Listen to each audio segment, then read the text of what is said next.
Great, we're recording. Hello, Great. Internet. Welcome to another Theatre Crude thing in which Adam talks to other theater creators in Oklahoma City. Today I've got Kelly Kerwin of OKC Rep. Welcome.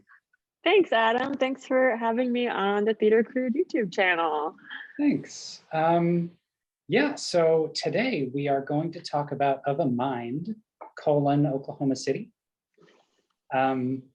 Which, yeah, I got to see a preview of last night.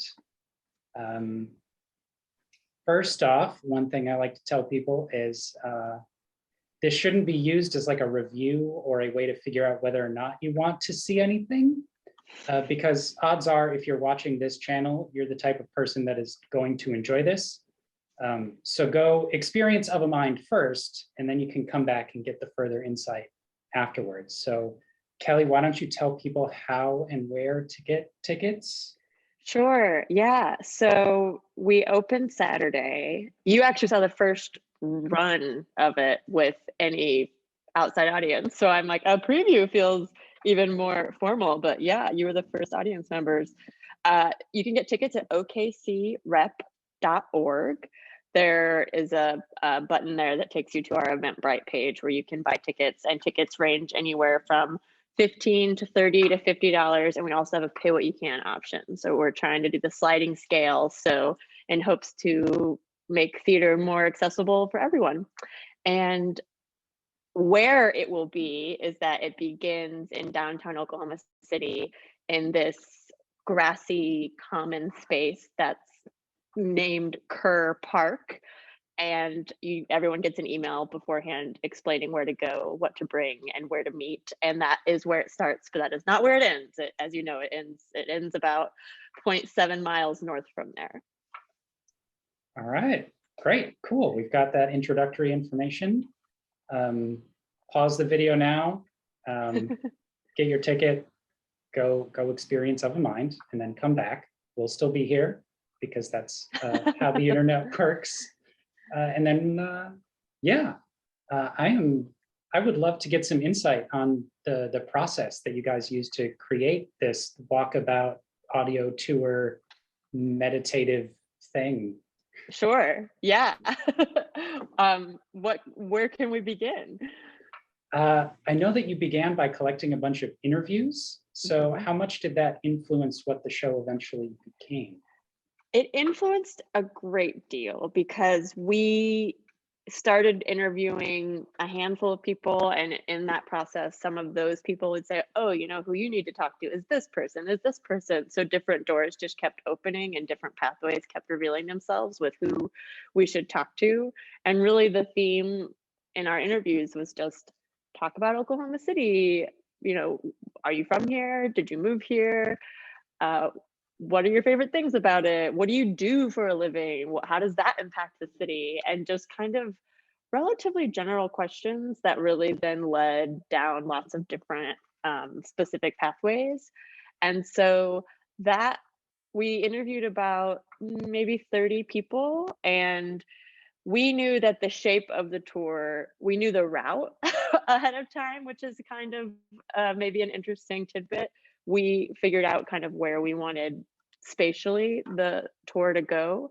And we knew that we wanted this narrator voice to guide everyone along and really try and make it a tour, a theatrical experience that is about finding peace within yourself and amid the city and amid this world that is continuing to just spin into crazy tragic times, and so we wanted it to be a way for people to be social, be out in the world, feel safe, feel mindful, and Oklahoma City becoming a character in that tour as well. So the first part we had been working on, but everything has been changing as we found different interviews and different patterns that people would kind of bring up, and different, you know, oh, well, we have this idea about this nature thing. Oh, somebody talked about this thing. Can we bring those two things together and try and bridge that gap? So, so the version you actually saw last night, the first part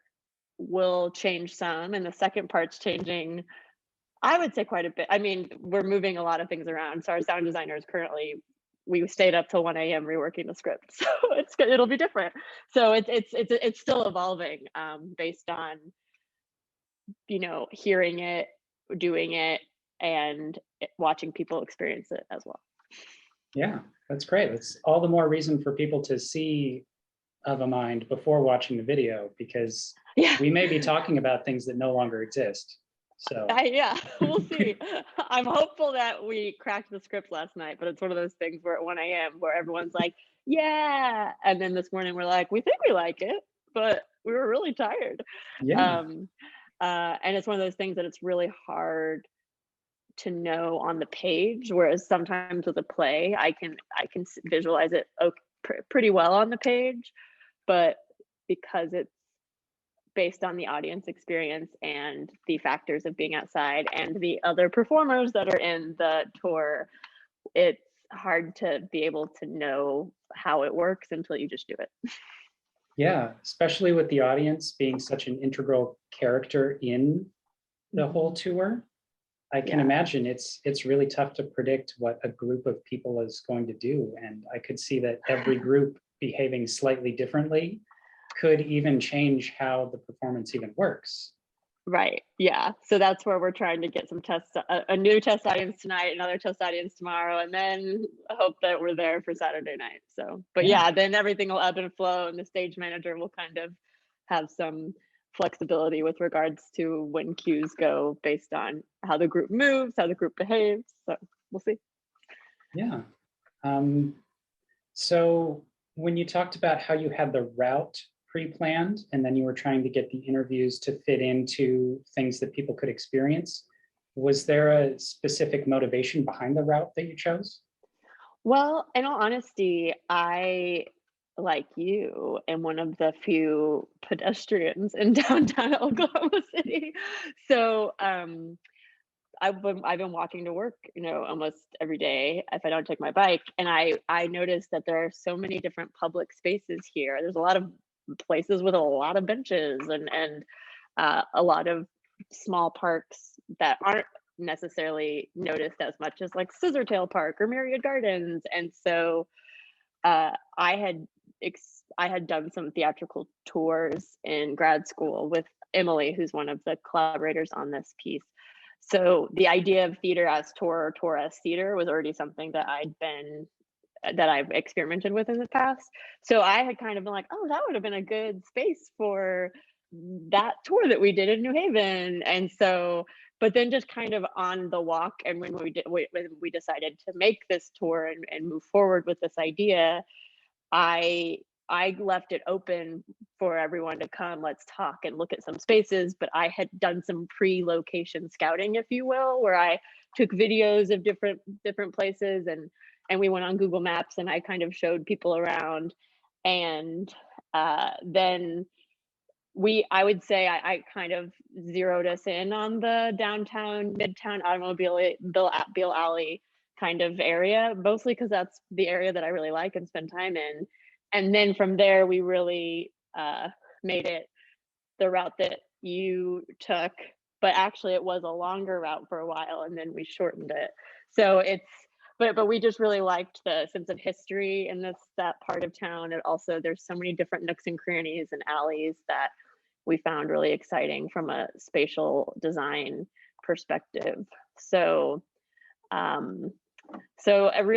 think if I would have had my office in the Paseo or somewhere else, maybe I would have been inspired by those neighborhoods. But I think just kind of the experience of being downtown a lot and not seeing a lot of people, even though there are a lot of public spaces, felt like actually we could charge these spaces with some real sense of theatricality and maybe make some more people think of this area as a place to come hang out. Yeah, that would be great. As your fellow pedestrian downtown, it really is a place where you go and do your business downtown. And then after that, you leave and you head out to Bricktown or Paseo. You party in different other neighborhoods. So I like the idea that introducing people to these parks that are tucked away, that are always there, you just never think to look for them.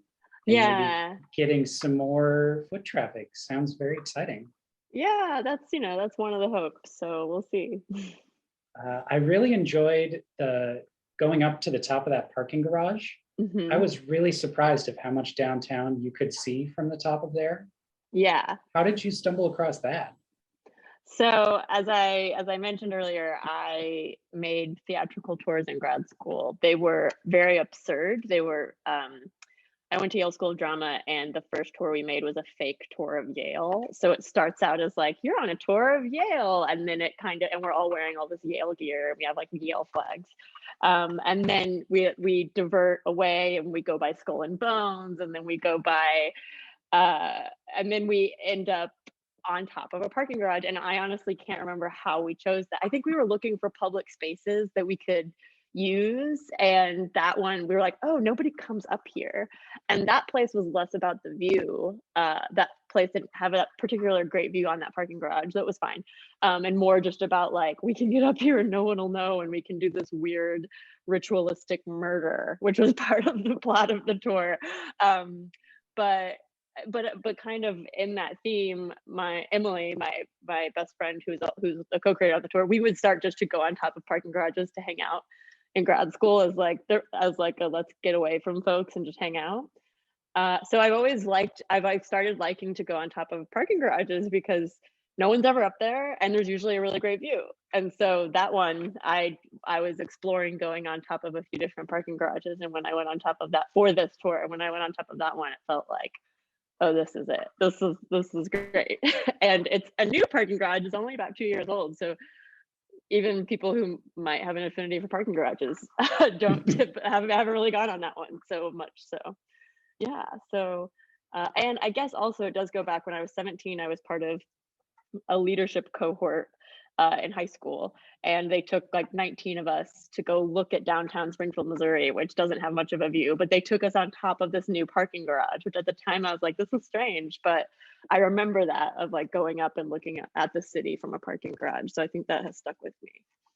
Yeah, very cool. Um, and what led you to ending the show at the cathedral courtyard? That felt like a very poignant and pointed choice, or was it an Yeah, accident and I'm reading into it? no, I mean, I guess a little bit of both. It's that I, in my location scouting, had like looked in in that courtyard, and I was like, oh, this place is beautiful. If only, I think at Yale, what we often would try to do was like get in spaces that were locked. We would try and be like, oh, we can get in this on Sundays, this building, no one's here. Like, let's bring everyone in here. Like we would do it rogue. But so I also like to like try gates sometimes and just see if things are open. And I just looked in that courtyard and it was so peaceful and so beautiful, and there were these mature trees, and it felt I wanted to get in. And so, and my husband Edward is now, he's Episcopalian. He started to sing in that church choir, and kind of going to a couple of the events at that church. They're a very progressive church. They're very inclusive and diverse and welcoming to anyone. So their values are something that I are aligned with, truly like the theater's values, which felt like an interesting match. Though it's strange that now Of a Mind Oklahoma City is on the church website. I'm like, did I just partner with a church? I guess I did. But uh, Emily and I went and met with Dean Katie Churchwell, the rector of the Episcopal Church, in March, just to see if there was a world where maybe we could get in the courtyard. And she was so excited. She was like, yes, like I love this idea. And she said, it's not even about me trying to get membership. It's me just hoping that more and more people might think of this place as somewhere they can go if ever they want to find community. It, like, she just felt like there's been such dark times, and if people ever feel like they need to reach out, I want them to think of this place as being there for them, even if it's 10 years down the line. And like hearing that, I was like, oh, that's just so beautiful and open. And it wasn't about trying to get, the membership numbers up. And so it just felt, and she, like, they made us keys to their courtyard. They were so game and are letting us do whatever they want. Like they didn't ask to see the script. They didn't ask, to read anything ahead of time. They're just like, yeah, sure, go on in. And so it just ended up becoming this really natural place. and because it feels like a secret garden. It feels like this little secret place that normally no one would ever go in unless you were a part of that church. So that spoke to me in an exciting way. So yeah, that's how it came about. Yeah. And is that her interview that I got to hear? Yes. I'm assuming yes. that interview will stay there. There'll be some shifts and some cuts, but yeah, that's kind of what's moving, is not that particular interview, but like the last third. But yes, she will stay because she speaks so beautifully about that garden. Yeah, and I also love that you can hear her son and her son's friend are in the background climbing a tree, which you can hear in the audio, which we love. She was like, "Do you want me to tell them?" And we're like, "No. This is what it is." So, yeah. Yeah, that was great. I loved that whole vibe of they weren't crisp, pristine recordings like somebody talking directly into your ear. It did actually feel like you were in a room with that person. You were sort of like overhearing them talking to someone else, which is a nice little. So the microphones in the recordings, they're binaural sound, and they're in the ears of our sound designer. So actually they're recording it as from that distance. So it does feel like they're in front of you because that's where the sound is coming from. Whereas the narrator voice is intentionally supposed to feel more like in your head. Yeah, which is great because as you're navigating, there's a lot of go to this street, turn here. Yeah. So getting that very clear was very helpful as a first time viewer. Yeah, good, great. Yeah, because people don't get a map. You just you show up, you press play. Yeah. So we have some ushers, coming with that will hopefully be there as a safety net. But the whole hope is that they never have to intervene, that the audience is told where to go and understands where to go based purely on the narration, which is challenging because we're like, will people know which way north is right here? Maybe they will. So it's trying to crack that language in a way where it's not an entire paragraph, where it's still, yeah. Couple more audiences, you should be able to figure it out. Yeah, that's the hope.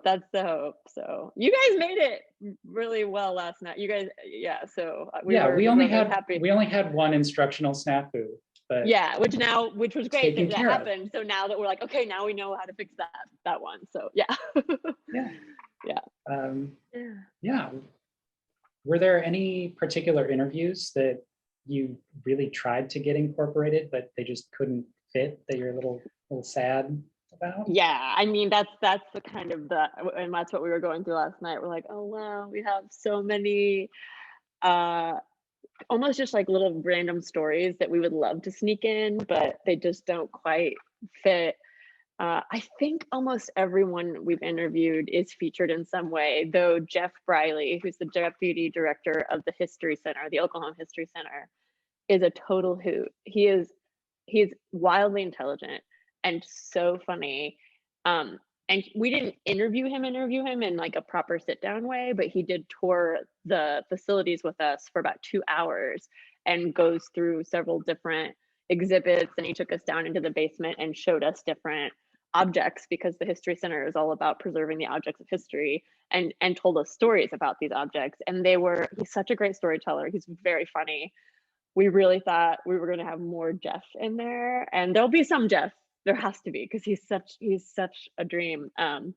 But that hasn't made it in as much as, because it's thematically it's not quite as dramaturgically there. And then I'll say we did interview, if you hear, there's 2 teenage girls that we talked to, and they have this really funny story about how Brian Fitzsimmons, the architect, when they were little, paid them $5 to make a jingle for his architecture firm. And it sounds like, to me as an adult, it sounds like it was an adult being like, hey kids, here's $5, go to your room, like get out of here. And they were like, yeah. And then it turns out we were interviewing Brian Fitzsimmons, like, because we were talking to architects. And so at one point I said, Brian, did you give kids $5 once? And he's like, and the woman with him, Terry, said, I never saw money exchange hands. And then she ended up she has the video of these little girls that's about the girls are 17 now, they're probably 9 in this video singing the architecture jingle. And we have all that on recorded. And so we wanted it like, oh, it'd be such like a great Easter egg if it's like you hear this and then you hear this, and then at the end you hear the jingle, but it just cutting room floor, you know, it's just not, we weren't able to, that's one of the, so there's this weird alternative tour we joke about having where it's just like the funny jokes in the stories, but maybe someday. Yeah, I mean, it'd be great if you could have like a secondary tour for repeat visitors, the one with all of the Easter eggs in it. So when you're not as focused on, am I going the right way? You can just start absorbing more of the words. Yeah. No, that's a dream idea for sure. It'd be really funny. All right, we've been seeing, I think, is it Emily has been wandering around? Yeah, Emily's going around back there. This is her company housing, which is in my apartment.